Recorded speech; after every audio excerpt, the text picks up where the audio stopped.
All right, thanks a lot, Dave. I appreciate that. I really appreciate you helping out there. Bear with us, ladies and gentlemen. And now we've been last week, and I don't know if it was a week before or not.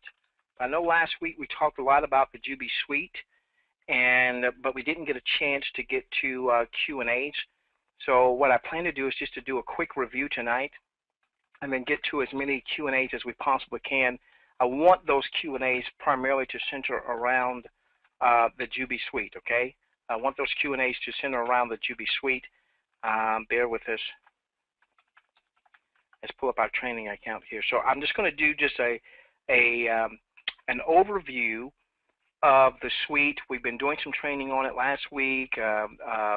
We've done some training on it on the corporate update calls here and webinars. And again, a review, and then I want to really focus on getting as many questions as we possibly can. Some of those questions could include if you are asking a little bit about strategy for you to consider as it relates to the Jubi Suite. Okay, real quickly, bear with me.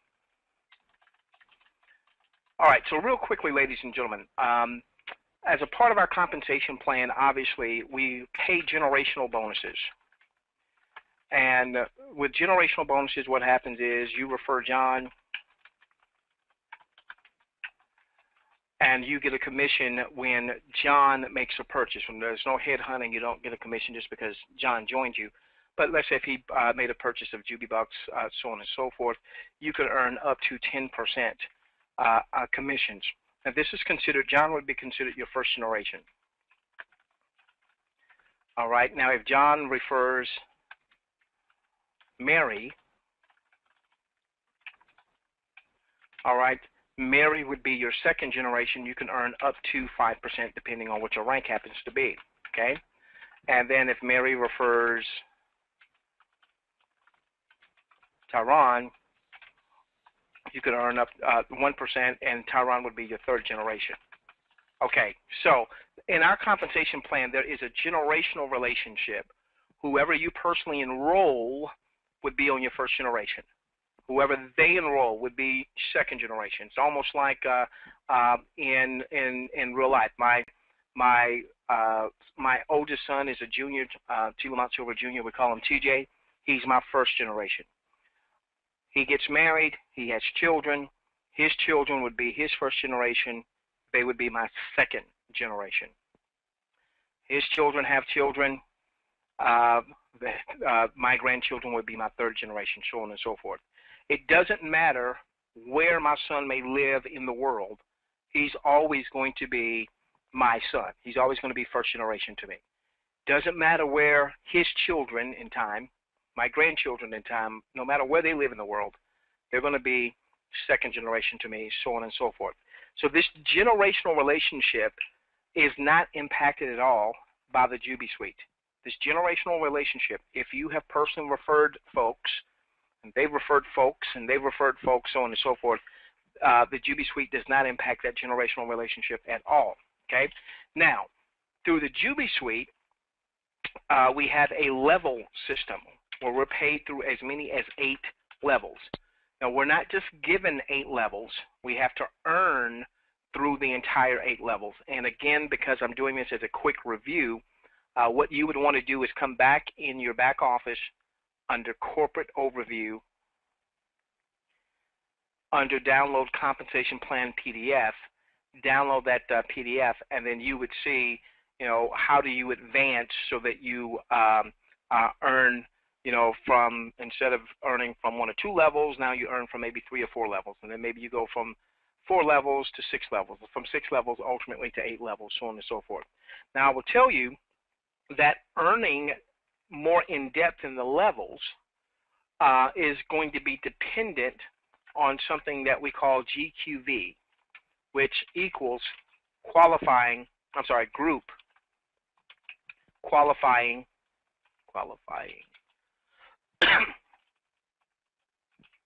volume.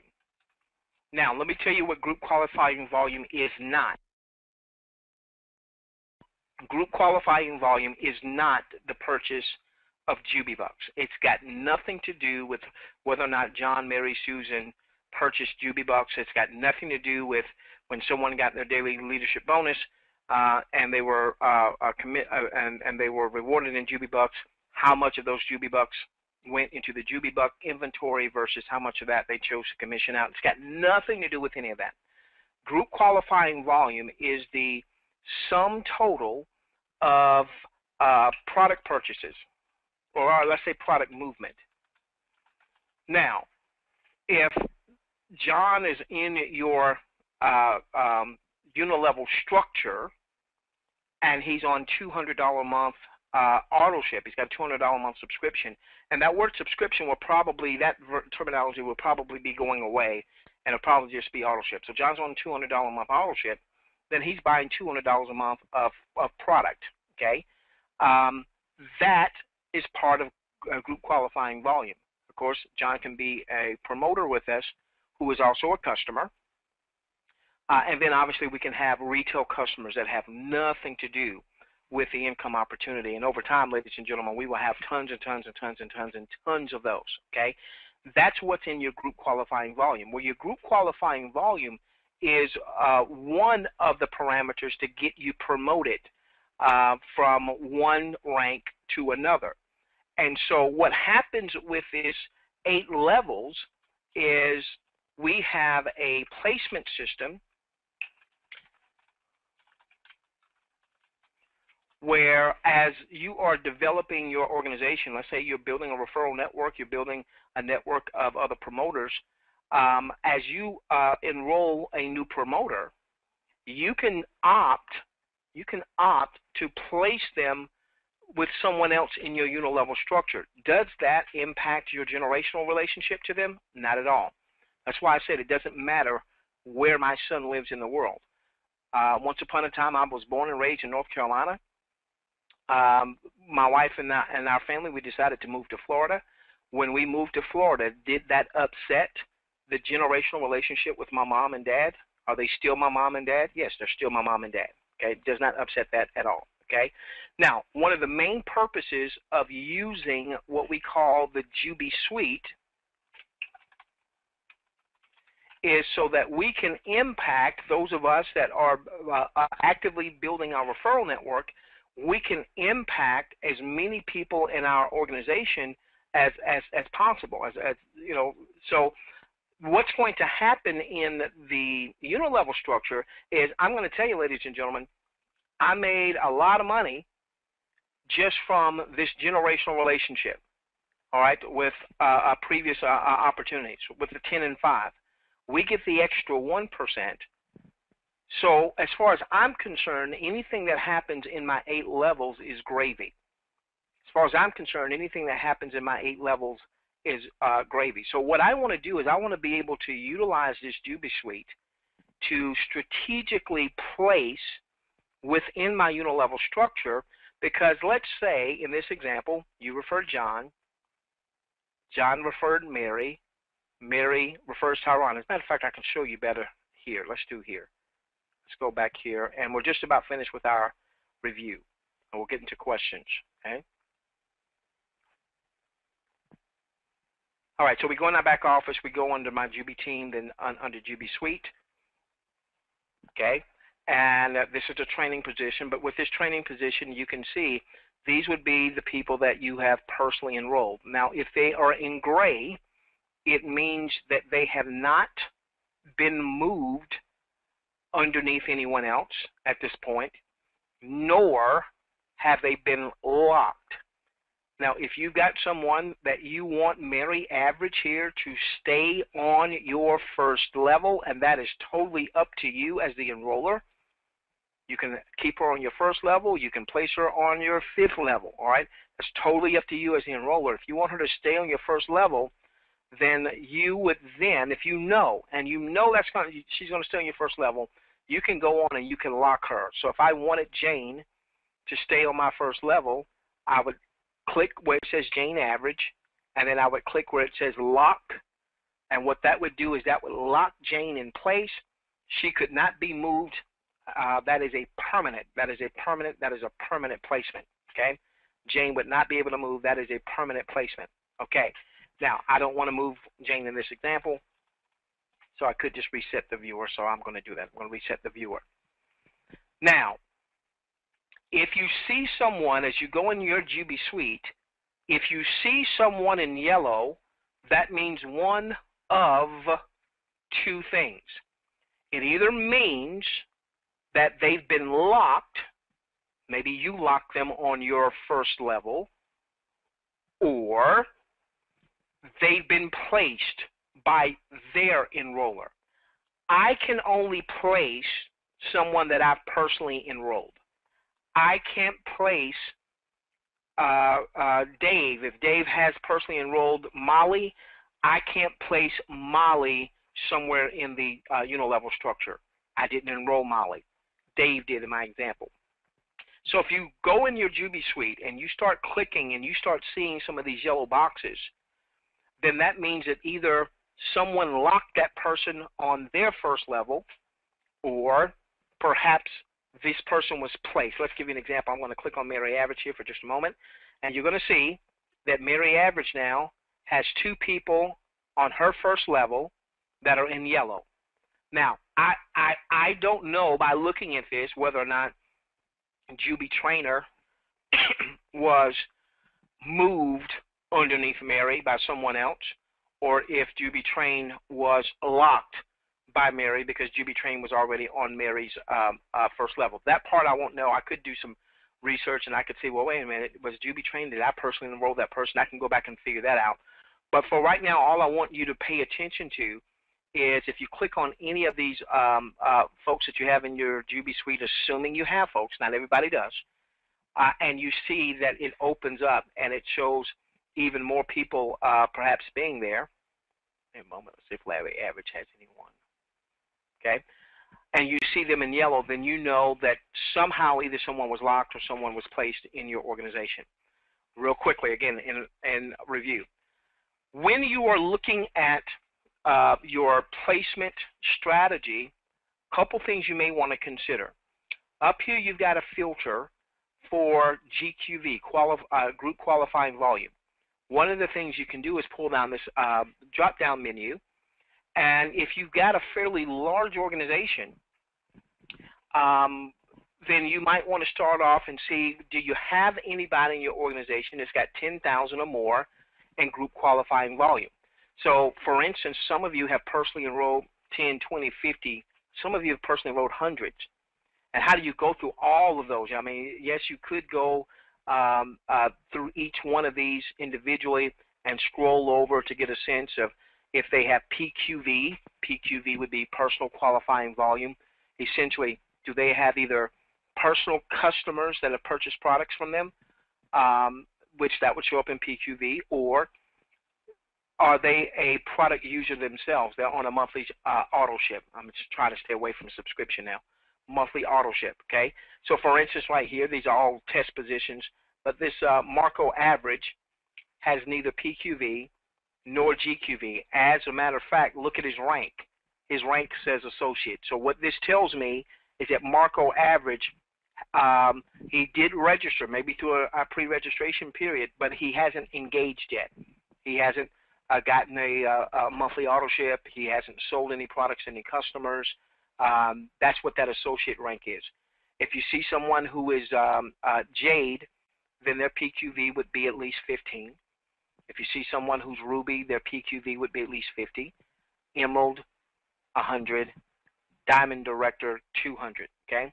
So one of the things, as I'm looking at my placement strategy, is I would start to narrow down. You may have 20 folks that you've personally enrolled, but why don't you start narrowing down to see who is really building the organization, who's really actively engaged. I don't want to use the Jubi suite as an entitlement tool, as a, no disrespect to anyone, as a welfare tool. I want to use the Jubi suite. If I'm going to take someone that would normally be on my first level, if I just left things as they were, if I'm going to place them on my second level, linked to someone else, on my third level, maybe even my fourth level, linked to someone else, well, I'm going to do that because that person on my third level that I'm linking someone to, so now if I'm linking Marco to someone that's on my third level. Marco's going to follow my fourth. I'm only doing that. I'm only doing that as a reward mechanism, because whoever it was on my third level did something that was that is helping to build the overall business, my team, the company, so on and so forth. Okay. Now I will say this. This is subjective. All right. This is me talking. This is subjective. Some of you may have folks. I was talking with someone today about their strategy, and here's a person that, you know, they've got someone that has followed them for years, and at times there's been a roller coaster where maybe they were in a business and things didn't quite work out the way they wanted to, and maybe the business, you know, is no longer here, or maybe they moved, you know, to greener pastures for whatever reason, and they had a person that would follow them, a person that's been very loyal to their following. Not necessarily a big business builder, not necessarily someone who's made a lot of sales just yet, not necessarily someone who's recruited a lot of folks just yet, but they've been loyal. Could you reward that person? Sure. It's all subjective. I'm not going to tell you, you're big boys and big girls, hey, don't, you know, unless this person has done so much GQV, don't, you know, place anyone with him. But I do want to give you some strategic points as you are doing your placements, okay? So one thing you could do is you could first filter for GQV. Now be mindful when you do that filter that you've got another section over here that's got 3 holding volumes. Now what is holding volume? Real quick. From the day one when the first monies were loaded in your back office and the first monthly auto ships were purchased, the system started holding that volume. It did not pay immediately in the unilevel structure. It will not pay immediately in the unilevel structure until a person is either locked or a person is placed. The reason behind that is the company didn't want to have a situation where, let's say, give me just a moment. Let's see if I can find somebody here. Bear with me. Okay, the company didn't want to have a situation where you see this JJ Training here, okay? Well, notice JJ Training has an enrollee, your customer or your cust, okay? The company didn't want to have a situation where if they paid on the volume from your cust this month, but then JJ Training decided to move your cust 2-3 levels removed, and you're not qualified for that next month, then all of a sudden you saw commissions this month, but you didn't see commissions next month from your cust, and now there's all these support tickets flying in, and then they're, hey, someone stole my money, and you know, what have you. Okay, so what the company said is, what we're going to do is we're going to have this volume held. The volume, the commissions will be paid out, but they'll only be paid out once you either lock someone on your first level or once you then place them in your organization. Now, here's something that's very important. Very important, okay? If you were to move training number 2 to your cust, if you move training number 2, let's say training number 2 had some holding volume. If you move them down underneath your cust, you enrolled training number 2, you enrolled training number 2, you enrolled training number 2, you then moved training number 2. Let's make sure. Give me a moment. Bear with me. You move training number 2 underneath your cust, and your cust is not yellow, then understand, even though training number 2 is going to be yellow, if your cust is not yellow, then that holding volume will not be released yet for commissions. Why? Because we don't know where your cust is going to actually wind up. Will your cust be locked in on JJ Training's first level? Or will JJ Training, the enroller of your cust, will they put them 2, 3, 4, 5 levels removed? So the company doesn't know that. So I do want you to be cautious if you are wanting to move training number 2 under your cust and you're expecting that when that move is made, voila, holding commissions are going to be, holding volume is going to be commissioned at that point. Well, it won't happen that way. As a matter of fact, from a strategic standpoint, I don't want to start placing people under gray spots, to be honest with you. Why? Because I did not enroll your cust. I didn't enroll this gray spot. JJ Training did. I don't want to place, if I can get rid of this, I don't want to place someone from my first level underneath someone else down here who would, at this point, this would be, think about it. If I place training number 2 right now, you tell me, open up your questions box. If I place training number 2 under your cust, if I place training number 2 under your cust, what level would your cust, what level would training number 2 be on in my unilevel structure? You got it. Fantastic. Fantastic. Would be on my 3rd level. Marquita, great. Dave, great. Alan, great. Happy, great. Foy, great. Robert, all right, would be on my 3rd. Now, here's what I don't want to do. I don't want to move training number 2 underneath your cust when your cust has not been placed. Because I didn't enroll your cust. JJ Training did. What if JJ Training had an agreement with training number 3 and said, hey, training number 3, if you do A, B, and C, I'm going to give you your cust. Training number 3 does that, and now they move your cust down another level or 2 or 3. So I don't want to make a placement unless I know someone is yellow. So what I've done, I've not finished my placements. I'm still working on placements. But what I did was I reached out to my top 3. I'm building through 3 legs. You can build through 30 if you'd like. I suggest you consider the smaller group you build, the better, because the more people you're going to be able to impact, the more people are going to be able to potentially get promotions, the more enthusiasm you have in your organization. And then once you get some people promoted, then maybe you build a 4th or 5th or 6th leg. That's just a suggestion. You're big boys and big girls, okay? All right, so what I did before I started moving with my top 3, I communicated with my top 3. Hey, this is what I plan to do. As a matter of fact, with my top 3, let me tell you exactly the conversation I had with all 3 of them. My conversation was, hey, do you have how many legs are you building? They said 3, 5. My top 3 are building with 3 legs, okay? I said, this is what I want you to do for me. I want to place a good, strong leg with you and build underneath that leg, but I want that leg that I place with you to occupy one of your 3. Now, if you're willing to allow my leg to occupy one of your 3, then you can place one of your good legs with one of the top leg I put with you, and then I will then communicate with the person that I've placed with you that they need to help you and I build that new leg that was placed in our organization. And ladies and gentlemen, that's working really, really well. Okay.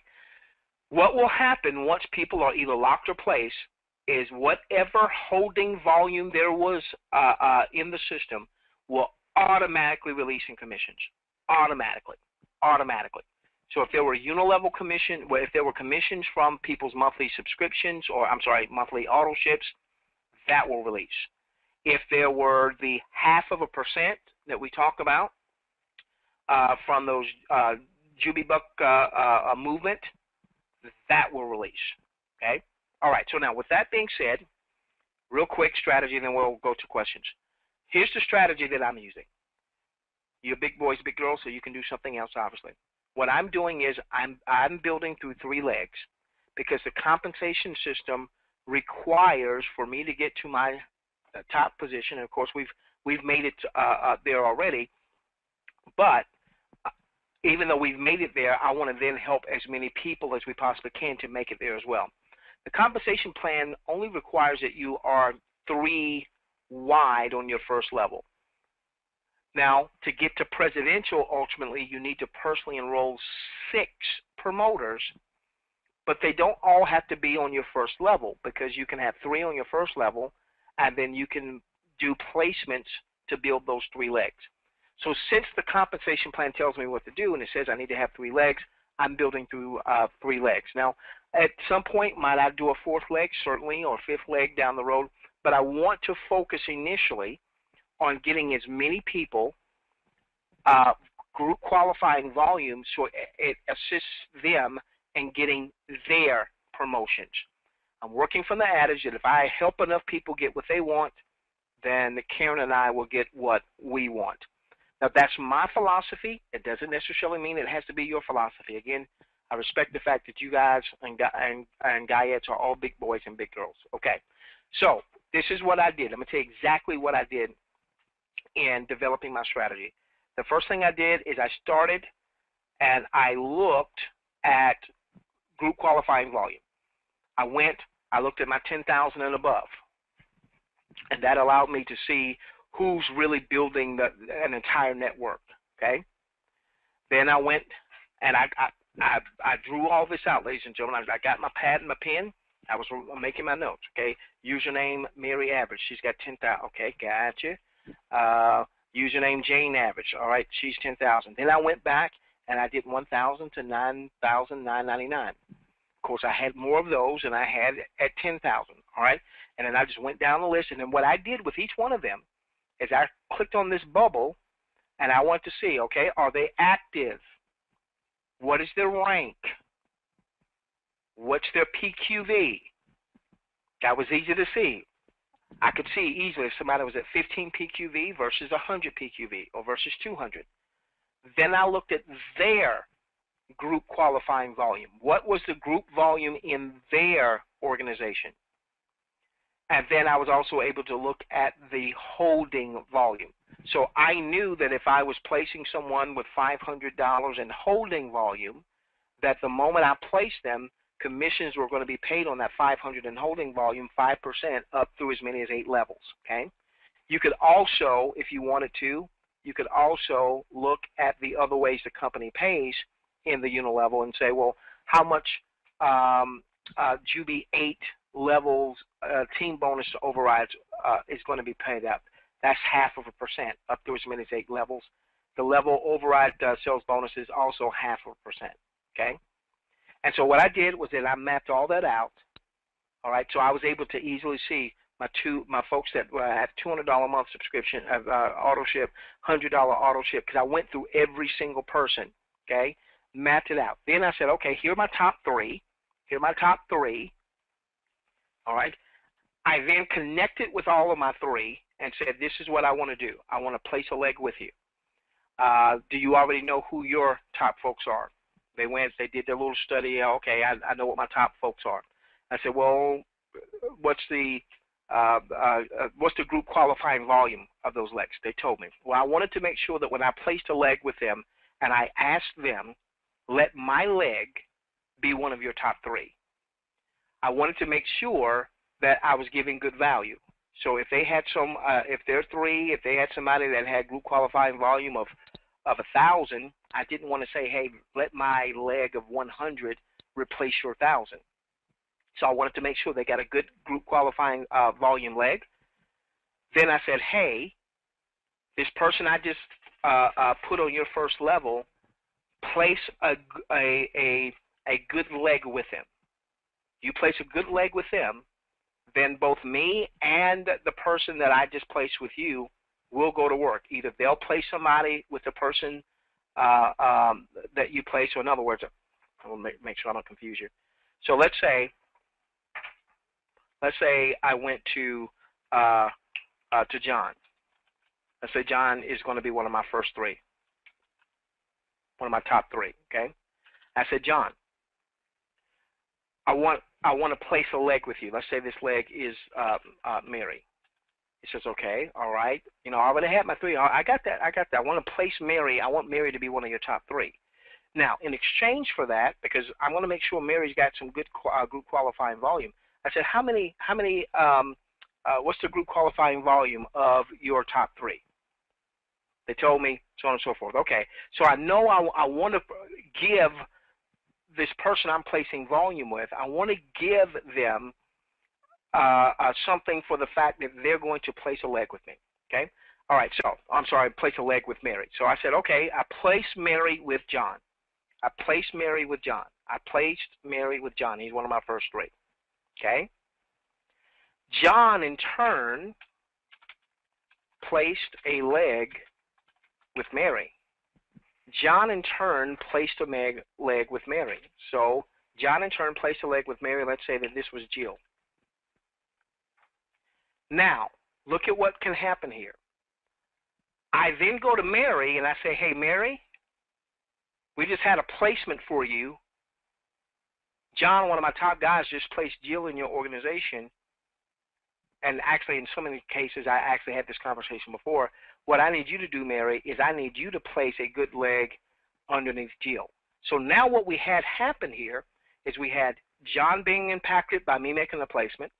We had Mary being impacted by John making a placement. We have, and that placement was Jill. All right. Now, eventually, we'll have Jill impacted by either Mary or perhaps me. Maybe I'm the enroller above John, and maybe I place someone with Jill. John may come back and place someone with Jill. And again, I might even be placing some folks out of my pay line for the moment. I hope that you will consider having a macro level, a large view look at your business, and not a micro level. But that's a philosophical thing of mine. That may not be something that you philosophically share, and that's okay. We love you just the same, all right? So the way I'm looking at this is if I can have Mary have a good leg, or at least the potential of a good leg because of Jill, and if Jill can then see that she's got a leg with her because of either Mary doing a placement or John doing a placement or me doing a placement, even if that went a little bit further down the road than I wanted, I still get my 10, 5, and 1s. I don't lose my generational overrides at all, but we're able to potentially impact more people. That's the strategy I'm using. You take that for what it's worth as you begin to build out your Jubi suite. Now, one last thing here, and then we'll go to questions. Right now, the way the system is set, when you enroll someone, they stay in your and if you have not locked them or if you've not moved them, they're going to stay gray. They're going to stay in this holding pattern, if you will, for 60 days. Now, some of our folks have been in the system more than 60 days. What I did is I went to the president and said, can we have programming not run the 60-day script just yet? To be honest with you, with my wife having been ill for a couple of weeks, and my mind wasn't on Jubi Suite. My mind wasn't on anything but making sure that my wife and my children were taken care of. And by the time I got the chance to really start going through my suite, it hit me over the weekend. Oh my gosh, we're almost at 60 days. Oh my gosh, people are going to be ticked off at me because I haven't done any placements yet, and everybody's going to be locked in on my first level. So we went to the president, and the president agreed not to have programming run the script. Now, the president what he may wind up doing ultimately is running the script. I'm sorry, not running the script, but having it where it's a 75-day hold. And here's why. When someone pays their first monthly subscription, that does not pay through the 8-level unilevel. It pays in what's called a customer acquisition bonus. Don't have time to cover that. You can go in your back office and pull up the compensation document. The great advantage of this this Jubi suite is when folks are able to accumulate volume, and then you're able to go to a potential recruit, and use this Jubi suite as a huge leverage tool and say, hey, I've got $500 in volume from monthly subscription, monthly product movement, auto ship, so on and so forth. I've got $1,000 in volume, $1,700 in volume, whatever that number happens to be. And if you will do A, B, and C by D, E, and F, I'll place that leg with you. That's the power of the suite. That's the power of the suite, is when you use it as a leverage tool, when you have someone that's sitting on your first level that you've not moved yet, and they've got some volume, and you're able to say to someone, hey, if you do A, B, and C by D, E, and F, I can place this leg with you that has so much volume.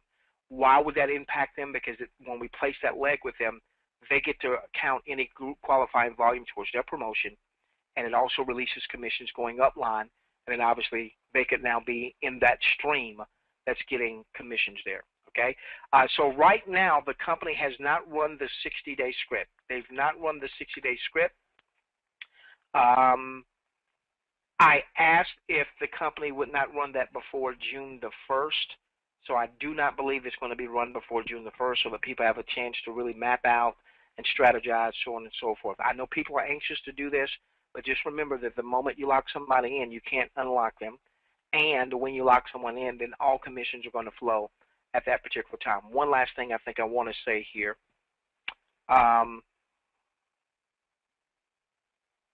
When you're doing your placements, it is best to do your placements from the top down.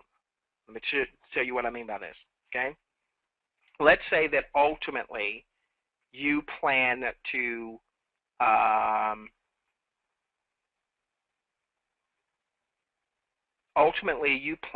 give me a moment, I lost my train of thought. You plan on moving Marco average, okay? You plan on moving Marco average, but you're going to create a leg here. You want Ernest average to be linked to Marco average. You want poverty average to be linked to Ernesto. So let's say you want poverty average to be linked to Ernesto to be linked to Marco in my example. All right. You want poverty to be linked to Ernesto to be linked to Marco. Okay. Well, what you could do is you could move poverty right now underneath Ernesto. Well, actually, you know what? I just figured out something. Hold on. Give me a moment. Okay. So you got poverty. You want to move under Ernesto. You want Ernesto to be moved under Marco. What it is best to do is to go on and build from the top down. In other words, if you're going to lock in Marco, you want him on your first level, go on and lock him in. That way, the moment you move Ernesto underneath Marco and you lock, you make that movement so the system locks in Ernesto, that automatically releases commissions, and Marco gets an immediate commission, immediate from any holding volume that might have been there. And then when you then move poverty underneath Ernesto, then that immediately creates a commission because all of them have either been locked or all of them have been placed. So build from the top down. So when I did my first three, I went on and locked those first three in. I then went to the person that I was going to put on their first level, and I went on and moved that person. Boom, they're locked, created commissions going up line. I then went, and whoever I was going to place underneath them, if I was going to place someone underneath them, I did that placement. Boom, they were locked. Commissions went up. Commissions went up. As a matter of fact, what you can do, and this was fun over the last couple of days, go under your eCash. Go in under your eCash. Whoops. This will be it. Then we're coming out to questions. Go under your eCash. And then under commissions, come over here and look at where it says commissions paid on Jubi Suite. Now, obviously, this is a test position. And so you'll see if you've locked someone today and they had holding volume, or if you've had someone that was placed in your organization and they had holding volume and you were qualified. Now, do be mindful. You could have people that are in your organization that you're not yet qualified because you don't reach deep enough in the levels. Even if that's the case and you're not qualified today, then that should give us an incentive to get qualified so that we can reach down and then get the commissions that will go on from there on out as they're building their business. Okay? All right, so with that being said, let's answer as many questions as we possibly can. I'm only going to address questions tonight dealing with the Jubi Suite and strategies and things of that nature. If there are other questions, I am not ignoring you, but I want to stay on point. Give me just a moment. And let's see our questions here. Do you want some assistance? Please. Oh, good. That's why I forgot you were here. Please do. Please. Okay. That's okay. When you place A under B in the Jubi Suite, when does A receive additional GQV that resulted from B being placed under A? Great question. So someone is asking, let's go back here. And I think that was something that may have been an oversight, or maybe, I don't know if it was programmed oversight or it just hasn't been turned on yet. So right now, for instance, all right, when you go back here and you put your cursor on Mary Average, you see this is obviously a test position, but Mary Average has 200 PQV, okay? Now, let's say that I had not already locked in Mary Average. I had not already locked her in, and I moved her under Jane Average. And let's say the Jane Average was showing 1,000 group qualifying volume before I made the move. I now move Mary underneath Jane. And what should happen is that the GQV should change for Jane dynamically. It should read, okay, Jane had 1,000 GQV before I made the placement. Now Mary has 200 GQV, so Jane has a total of 1,200 GQV. That is not reflecting dynamically. I've got to check with programming to see if that has been programmed and it's just a matter of them turning on the switch, or if that. Yes. I think, and maybe I'm misunderstanding that then, because if it's PQV and if it's a new person and they were under you and they spent the 200 for Diamond and you got credit for that with the customer acquisition bonus, and then you moved them under me, it doesn't count twice, does it? We're talking about GQV, not the PQV. Yeah, G's and G's. Right, well, even GQV, oh, I see what you're saying. So if they had, because what I know that happened for me when I was trying to figure this out before, and I talked to Josh about it, is some of those folks under me, as new customers, that went up through as a customer acquisition bonus, and so he said, well, that wouldn't count until next month, and then when the next month rolled around, all of that flowed through. Does that make sense? Yes.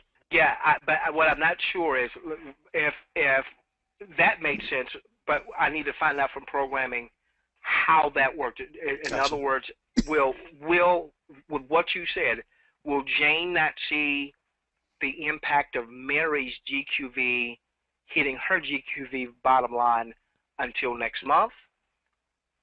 Was it supposed to be dynamic? Right. That I don't. Because if you remember, you and I were having some discussions about. You and I both knew someone who was pushing for a promotion. Yep. And we talked about whether, Dave, do you have anybody you can place with them? T. Lamont, do you have anybody you can place with them to help them push for promotion? And so what happened with that? Did it show up right away? No. What happened when that happened is it did not show up right away. It showed up the following month. So because initially it's a customer acquisition bonus. So that customer acquisition bonus is played instantly. Now on the renews, those are held as volume until it's placed on the renew orders, I'm pretty sure. So yeah, so that did not count for me. That person was me. I was going for my 1 star. That didn't count for me that month. But then the next month, that all kicked in, and it was a nice boost to my total. If that makes sense. So what we need to do for that question? What we need to do for that question is just clarify how that is programmed. It sounds like it may be programmed, but it doesn't happen dynamically. It happens as people that are in the organization have product, either new product sales or they renew their auto ship for the next month. That's what it sounds like, but we'll have to get that question answered from programming. Great question. Next question, Queen. Okay. I have movie questions box. This one is a book. Okay. While you're doing that one, okay, never mind. Let me just do a quick answer to Aubrey. Okay. Aubrey, I don't have an answer Aubrey to was that. the one I was looking at. Or is that Robert? Okay, I'm sorry. Aubrey's pretty straight. Aubrey's is short. Yeah, Aubrey's is short. I was looking at. I had it going together. I said she. Forgive me if that's a he, because I know of a dude, Aubrey. So forgive me if I mess that up, Aubrey.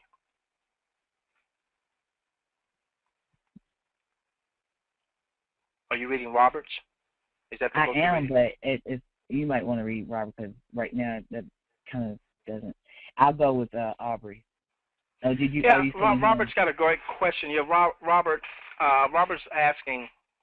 He's saying, I thought that customers were taken out of the Jubi suite, and Robert, I know that they did this filter for promoters, or you could have it where it said all, but I did notice what I thought I saw today for some reason is that some people were, even though I had this as just promoter, it looked like that there might have been some customers that were showing up in my Jubi suite. Again, that's something we need to go back to programming on. So one of the things I would have you to do, ladies and gentlemen, as you are making your placements, I can tell you this. I'm not placing anybody right now. I'm not making any placements if I don't see that that person has a rank of Jade or above. As you click on each of these gray areas, it's going to say, okay, rank associate. Okay, that's somebody who signed up as a promoter, but they are not engaged right now. They don't have any monthly volume or no monthly product movement, either from customers or from themselves. If you scroll over someone and it happens to say customer, it shouldn't say customer if you've got the promoter piece there, but we're talking about programming, so there might be a little programming thing there. So if you see someone that says customer, I would treat them like I would an associate. I wouldn't do anything. I wouldn't do anything at all. Now, we still have to get the question answered that Aubrey asked. Yeah. Does an associate lock in after 60 days? Does an associate lock in after 60 days? Let me make sure we get a question on that. That answer, does an associate. Okay, on the question of a customer showing up when you do this promoted, Lamont, my customers disappeared on my first line, but let's say my other people had customers in their lines, and those customers showed up rather than disappearing. When I'm trying to, go through and see. Did it only show up? So they disappeared on your first line. You didn't see any on your first line. Is that what you're telling me? But you saw it on theirs. Second. Yeah, I saw it on their line. Which probably means there's some coding in there that erases them when you do bot promoter, but then when you go and you look at your folks, it's not doing the same thing. Okay, gotcha. Exactly. Okay. Okay, give me that's just a moment. I don't know if you noticed something else today, that's different, but that's what I noticed. Hey, Dave, could you do me a favor? You still there, buddy? Dave. I'm here. I'm just muted. Yeah. Dave, could you make a note of that? I'm writing, but I'm also trying to pay attention to these other questions. Could you? Yeah. So I understand basically what's happening is you're going, instead of all, you're saying promoter, and you're only showing your promoters. But when you click on the next person in line, it's showing all of theirs. It's not pulling out their customers. Is that what you're saying? That's what it sounds like. Exactly. That's exactly. I'm actually talking to Heather right now. I'll ask her right now. Okay. Fantastic. Okay. Can you review what unilevel means again, Lamont? Unilevel means one level. So anyone that you personally enroll, give me a moment here. Something just went away. Bear with me. A unilevel compensation plan is one of the oldest, if not the oldest, it certainly is one of the oldest compensation plans in our industry. Tried and true. You rarely hear of any companies that have a unilevel compensation plan having any regulatory issues unless they're not getting product sales or what have you. So a unilevel company can get in trouble too if they don't have product sales and they do the wrong stuff. But just from a, does this compensation plan, does this create any issues? Typically not. Normally what happens is on a unilevel, anyone that you refer, now I'll say anyone, I'm talking about anyone that joins you as a promoter, anyone that you refer is on your first level. Now unilevels have been very good for big business builders, people who can recruit a lot. Tyron can recruit like the wind. Jesse Meyer can recruit. Luis Cardo. You know, these are folks, Bev Brasi, Sean Walters. You know, these are folks that can recruit, you know, hundreds. I could go on. Ryan Bevers, Aaron and Sheridan. I could go on and on. Coach Van, I could go on and on. Unilevels typically have been very good for people who could recruit because you would go very wide, and normally if you're a great recruiter, you get more commission at that point of recruitment. The challenge with a unilevel is that if you had someone that was not a great recruiter, then they may not have made any money through the unilevel structure, okay? So unilevel, anyone that you recruit is on your first level, all right? Now anyone that they recruit would be on your second level. So if you recruit John, and then John brings aboard Sally as a promoter, Sally would fall on your second level. If Sally brings on someone into the business, that person that Sally brought on would be on your third level, and so on and so forth. Now, what our system does that's unique, we're not the only company that has it, but it is unique to the rest of our model, is it says anyone that I personally enroll, all right, like I've enrolled like 115 folks, right? Yeah. So anyone that I personally enroll, I can choose to keep them on my first level, or I could place them in other parts of my unilevel to help benefit others. So what I decided to do, instead of keeping 115 folks on my first level, is I'm building through 3. Then what happens is those 112 other folks, and it's not really 112 now because not everyone upgraded, but whatever amount, let's say there was 112, then those other 112 would be linked somehow to those first 3 as a reward for those first 3 really having gone out and you know, built this business. But now what this also allows me to do is not just to reward my top business builders. It allows me to reward other folks that maybe don't have huge points yet, maybe they don't have huge teams yet, but I can see their effort. Queen, I will tell you, there's some people, I placed some folks today, and I've got some more placements to go. I placed underneath, I should say, some folks today. I placed underneath some folks today. And when I looked at their numbers, they didn't have huge numbers. But you know what, Queen? I see them on every webinar. Yes. They come out to everything. Now, did I place necessarily a leg that's got 50 billion GQV? No. Not necessarily, but there were some. So this is going to be subjective when you're doing this and you're doing your own placing. Now, and right now we're going through all of this because so many of you personally enrolled folks and we haven't placed anybody. And so essentially you're placing people based on 60, 90 days of promotion. Once you get your folks placed, then it's going to be much simpler, Queen, because when you bring on, you know, a new enrollee that day, you know, you might keep them in your Jubi suite on your first level for a while, let them build up some volume and what have you, run a contest between your existing folks and say, hey, I've got a leg. Whoever does A, B, and C by D, E, and F, whoever does so much volume, whoever brings a new customer, whoever does, you know, what have you, whoever comes to my training and's on there, whatever. You get to use these reward systems, and that's what the Jubi suite allows you to do. Next question. The next question is, how long are we going to have to place people in the Jubi suite?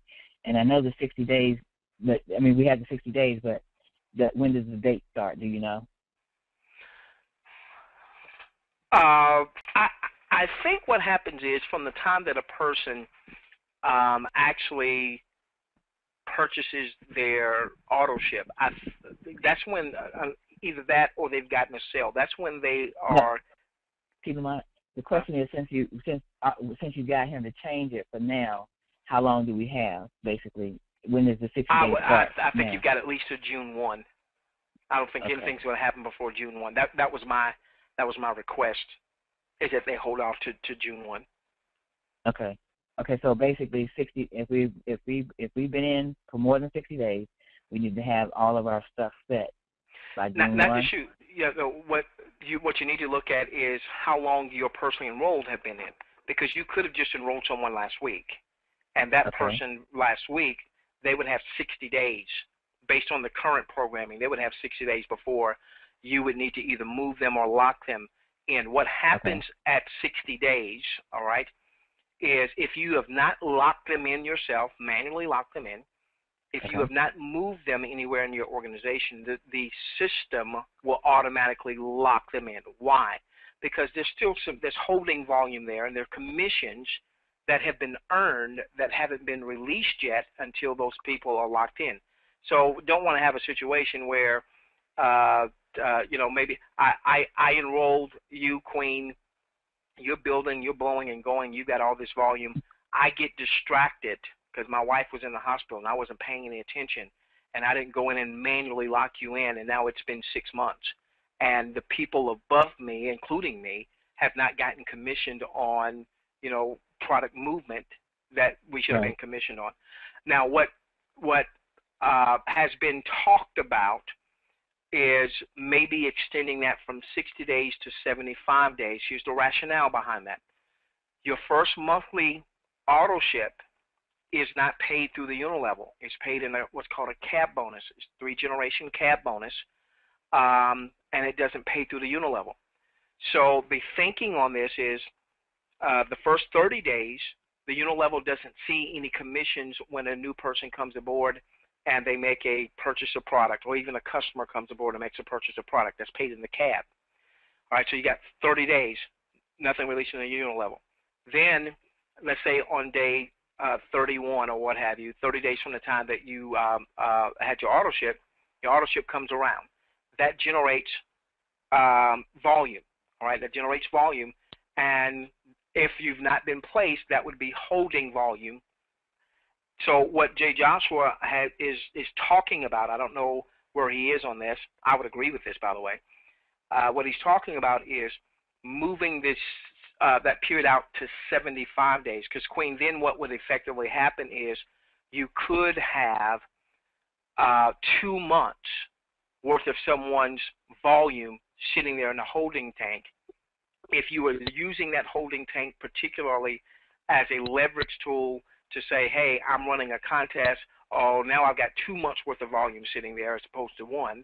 I'm running a contest with my existing folks, and I'm going to place this under one of my existing folks, or I am using that holding volume as an incentive to bring a new recruit on and say, hey, if you join me today, I've got this leg that has so much holding volume. So it could go as long as 75 days. I don't anticipate that script running before June 1st.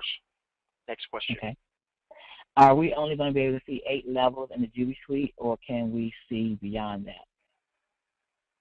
I think you're only going to be able to see the 8 levels because the max that you can earn on is going to be the 8 levels. However, the group qualifying volume, as it is programmed now, from what I understand, Dave, you correct me if I'm wrong, the group qualifying volume is the net effect of your entire organization, whether it's 8 levels or 80 levels. But I don't think you're going to be able to see beyond the 8th level. Don't believe you're going to be able to see beyond the 8th level. Next question. That's the way I understand it also. What was that, Dave? That's the way I also understand it. Okay. Okay. Now, someone asked this earlier. I just want to make sure that everybody understands. Are the free associate members going to be locked in? I mean, this is a question that you were supposed to ask. I don't you hadn't. I don't think so. We've got to get that question answered, but I'm almost sure not. Now, don't take that to the bank and try to cash that one, okay? You know, $100 check, and I think I got $98 in there. So I'm not quite. I'm almost sure that I'm right, but don't take that to the bank and cash it. Okay, can you explain the strategies and purposes for moving customers and placing them under someone else, or should you be doing that? I don't have a strategy for that. I know there have been some companies, I think like Usana, where you can move customer volume under a leg or what have you to help someone with their volume requirements. I don't know that our system has been programmed with that. I haven't heard of anything like that. So the Jubi suite was a very, very complex programming issue, and we first saw customers in there, and I went back to programming and said, is there any way we can take the customers out of that? Well, that would have been a huge programming, my understanding, a huge programming deal that would have taken quite a bit of time, and we've got a lot of other projects that are going on. And so then what they came up with is, well, why don't we just do this? Why don't, for at least the time being, why don't we make it so that you can filter just with promoters, not showing the customers? And it sounds like that on your first page it may not show your customers, but when you go and you look underneath someone else's lineage, that it shows customers. So that should be, I would imagine that should be pretty simple for them to handle. Next question. To the Aubrey is a guy. Thank you, Aubrey. I appreciate that. Forgive me. Forgive me. If you get a placement below you, can you move that person, or are they locked on your first level? No, that person is locked on your first level. Okay. If someone is placed beneath you, you see them in yellow, they are locked. You cannot move them. And think about that for a moment, all right? Why would that be important? I wouldn't want to move someone under Dave, thinking that, okay, Dave is, you know, maybe on my first level, and I move Queen with Dave thinking that Queen's going to be on my second level, and then Dave decides to move Queen on his third, fourth, fifth, sixth level. So what my intent was for Queen to be on my second level, my example, moving her direct to Dave. Now all of a sudden, Queen's way on my fifth level, and I'm not qualified to earn money there. Now, again, I want you to consider a macro level, macro view when you're building your business. So you might wind up making a placement beyond where you are earning today, but that's something that you should be able to make that decision on whether you want to do that or not. You don't want to have someone else making that decision. So, no, when I make that placement is there. Next question. Team Lamont, I have a question for you. This is Dave again. I'm still getting a few. Can you hear me? Yeah. Okay. I'm still getting a few tickets where people are, you know, placing someone in the Jubi suite and saying, "Oops, I made a mistake." Too bad. And you know, I think I want everybody to realize why we cannot. There's no possible way to fix that. One, it's not programmed, but two, once you place that person, all that volume, the holding volume, is released, and it's paid up line up to 8 levels. It was just being. There's just no way to ever back that out. It's just impossible. Well, not only that, but you could be moving. You know, to today I move when I'm looking, for instance, at Ernesto. All right, I see Ernesto. What I don't see, unless I start clicking down through, is, well, how big is Ernesto's leg? Ernesto's leg could be 100, 200, 300. And so when you make that move, then you are the system is locking in 200, 300, 400 folks. That's not an easy, you know, that takes hours and hours and hours and hours and hours of programming. That's why we keep saying this move is permanent. That's why when you make the move, you've got to confirm it. Then you've got to put in your PIN number, and it tells you this is permanent, this is permanent, this is permanent. Okay, so no, guys, this is a permanent move, which is why I don't want you to rush making a move. And while I know people are anxious to use the Jubi suite and they're anxious to get the potential commissions that result from the Jubi suite, those commissions aren't going anywhere. So if it takes you an extra day or 2 or 3 or 4 to kind of map out your strategy, at least you do it, so you're not regretting it next week because you didn't take some thought with it. Next question. I have someone with 4,800 GQV showing. If I locked him in, that releases that amount. But he has a large downline. Would he have other GQV to pass up when he locks in his downline in? No, that 4,800 represents the value of the GQV in his organization.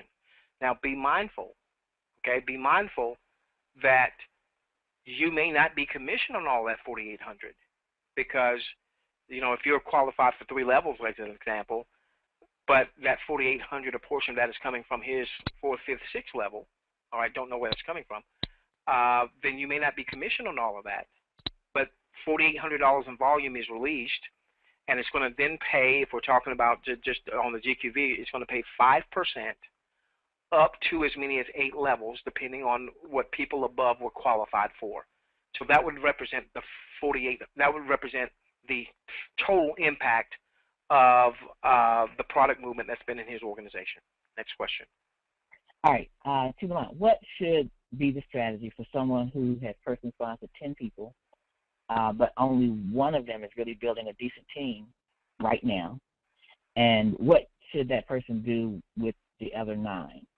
What I would do, and I would do this, whether you have 10 or whether you have 10,000, okay?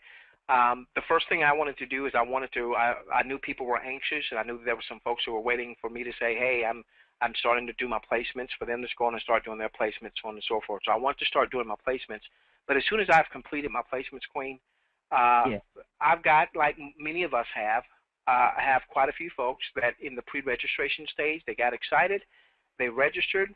Some cases, maybe they don't even know what they're registered for. They got an email. They got several emails about JubiRev, Jubi Max. Man, this thing's going to fly off. I better register. And then they never came back and did anything.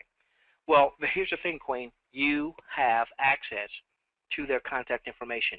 You simply go to my Jubi team. Anyone that you personally enrolled, their email address and their phone number is going to be there. So as soon as I finish my placements, my next order of business is I'm going to go back to everyone that enrolled, but they're still showing as an associate. And whether you want to call them, if you are a phone person like Dave, and doing a little phone work does not cause an issue. See, this is a little bit different, Queen, because they're the ones that basically registered.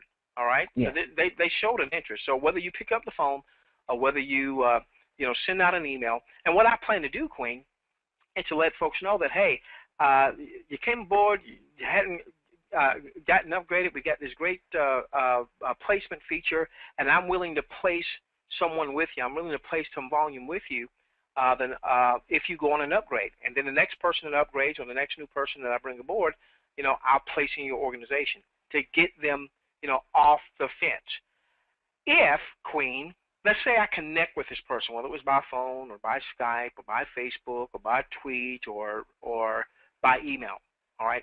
And they say, well, not interested. I've decided to do something else, or, forget the industry altogether, so on and so forth. Then what I'm going to ask them to do, well, look, would you help me out still? I understand not interested in the business. Appreciate that. Would you help me out still? Now, right now, this is not programmed, so this is why I'm going to say it the way I'm going to say it. Would you help me out still? Would you go back, I'll send you a link, and just register as a customer? Right. Try our products. And try our products. And, if you like the products, come back and buy them again if you want to. But that way, a lot of us that have people that have enrolled that have not engaged, we may be able to get a percentage of those folks to engage with us in the business. And then those who don't engage with us in the business, maybe we can get them to become a customer that could be a long-term customer, so on and so forth. So, so that person's got 10. They've got one person that's working. I would contact those other 9. I would let those 9 know that, hey, I've got folks that's in waiting, folks that I'm working with, and the next person that upgrades, which could be you, then when I get another person to upgrade with me, and or I get a new person coming and joining me, then I'm going to place them in your organization. Got A it. little fear of loss. One of the greatest tools that we have in this industry is a little fear of loss. Okay, to the mind that we seem to have run out of questions tonight. Okay. All right. Well, you must have done a great job. Well, thank you. Ladies and gentlemen, I said several weeks ago that, the Jubi Suite was just about ready, and I said, but hey, if you would, don't start doing your placement until I have given you the go-ahead, or giving you the green light that I feel, hey, let's go on. All the programming stuff is taken care of. Let's go on and start doing placements. Well, I'm telling you, green light. Going to start doing placements. Now, what I would have you doing is you may want to connect with the person who enrolled you. You may want to connect with the person who enrolled you, so that as you start your placement strategy. For instance, one of the things that I did with my top 3 is I said, hey, I want one of my placements that I do with you to occupy one of your top 3. And so you might want to check with the person who enrolled you and see if they're, if there may be something like that they want you to do. And the reason being is that I went to one person, and they weren't one of my top 3, but I still did the same thing. I said, hey, I want to place a leg with you, and them be one of your top 3. Well, that person already started doing their placements, and they had like 6 or 7 legs. Okay. So instead of necessarily doing another placement that would then make them 8 wide, then my question to them was, well, of your 6 that you have in terms of your legs, which one do you want to see rewarded the most? And, they told me which one they felt like, based on what they're doing and how they're connected to them and so on and so forth should be rewarded. So you might just want to check with the person who enrolled you and say, hey, is there anything I should know before I start considering placing? Now, and the last thing here, if you check with your enroller, hey, you have anybody you're placing with me? Is there any strategy you want me to use? Okay. And if your enroller queen says, well, no, I've already started my placement strategy, or I don't have a placement for you, what have you. Queen, hear me. Yeah. Don't you dare get upset with your enroller. Okay. If my enroller doesn't place anyone with me, should I ever get upset with my enroller? If I do, that's not the right attitude that leads to success. Right. Because if it's to be, it's up to me. Up to me. Yes. If it's to be, it's up to me. If I happen to get a placement, great. If I don't get a placement, great. Okay? Is that fair, Queen? Yes, that's fair. Okay. On the 10, the question about the 10, you answered, but you didn't really answer this person's question, because all 10 of his people are active, and they just wanted to know what the strategy should be for them to place those other 9 folks. I thought it was one that was really active and the other 9 weren't. No, one was a builder. One is a builder. All of them are active. One is a builder. Okay, I'm going to the builder, and I'm going to ask that builder if I can place one leg with them. I'm going to ask the builder, number one, how many legs they plan to build through. Okay, let's say that person says 3, 4, 5, what have you. Okay, then I'm going to ask, can I place a leg with you, and that be one of your top 3 or top 4 or what have you. And now, obviously, if they say yes, then I want to place a good GQV leg, because I'm going to ask that builder to place a leg with the person I place with them. I'm going to ask the builder to place a leg with the leg I place with them. Why? Because now I get to leverage the builder as well as myself, because I can always place another leg at some point with that person. All right, so now, then what I'm going to do, because I understand the compensation plan, I need to have 3 legs, and I can only count any one leg for 60% of the volume requirement to hit my ranks. So then what I want to do is I want to, my second leg, I'm going to be looking at GQV. I'm going to be looking at their PQV, or their 15, 50, 100, 200. And I'm also going to look at other things like, if this is someone that I know, someone I communicate with, or if I'm in the Skype chat rooms, is this someone I see that's active in the Skype chat rooms? Is this someone who is a whiner and a complainer? If so, I love them, but, I can tell you right now, I won't mention names. I will not mention names. I'll mention this name. Okay. I personally enrolled Tyron. Yes. Tyron's enrolled 50 billion people, whatever the number is, okay? Tyron is an amazing joy to work with. He may Skype me a question. He may have a question. He might even have a concern. But even when he has a concern, he words it right. Build, burn, build. He words it right, okay? Now, there's some other person, I love him dearly. I won't say the name. There's some other person, I love him dearly, but they are always griping. Every time I hear from them, it's nothing but a gripe. Well, I love that person. But that person is not at the top of the list for a placement, because what I want to do with these placements also, Queen, is I want to be able to leverage the leadership.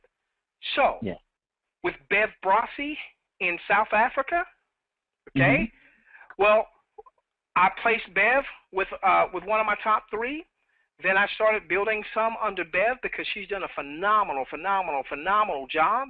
Well, I want to connect Bev with the person I placed her with.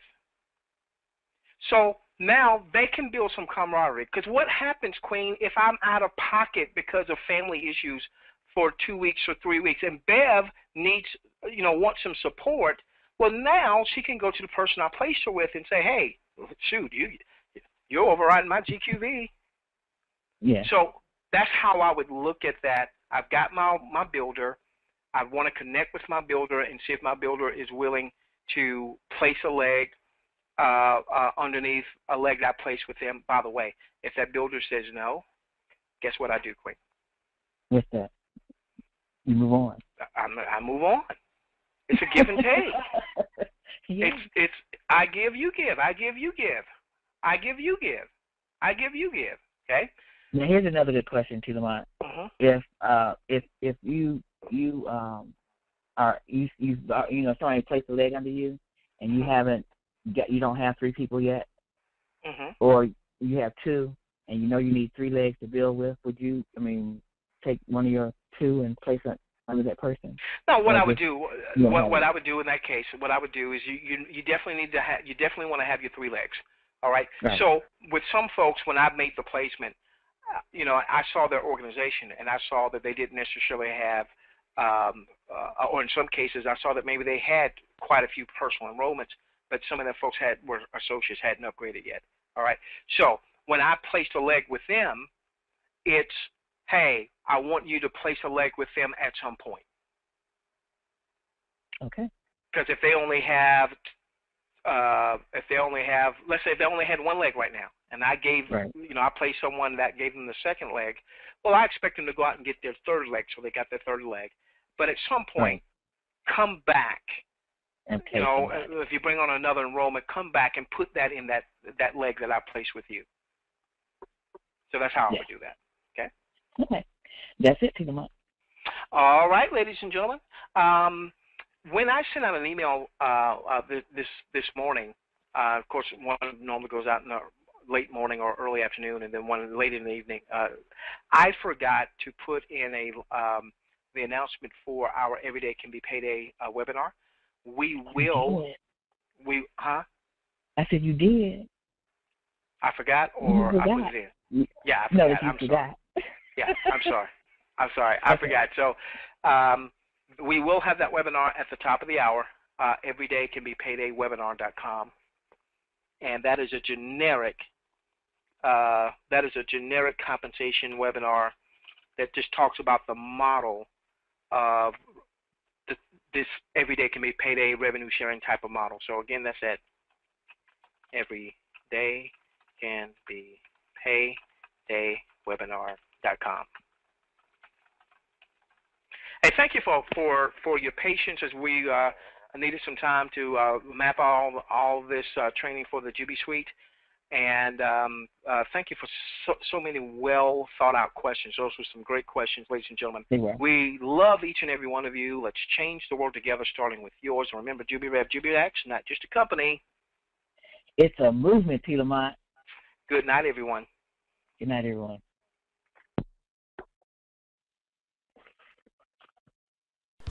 So that's it for now. If you have any questions, please get back to the person that shared this video with you, or you can send a support ticket from your JubiRev back office.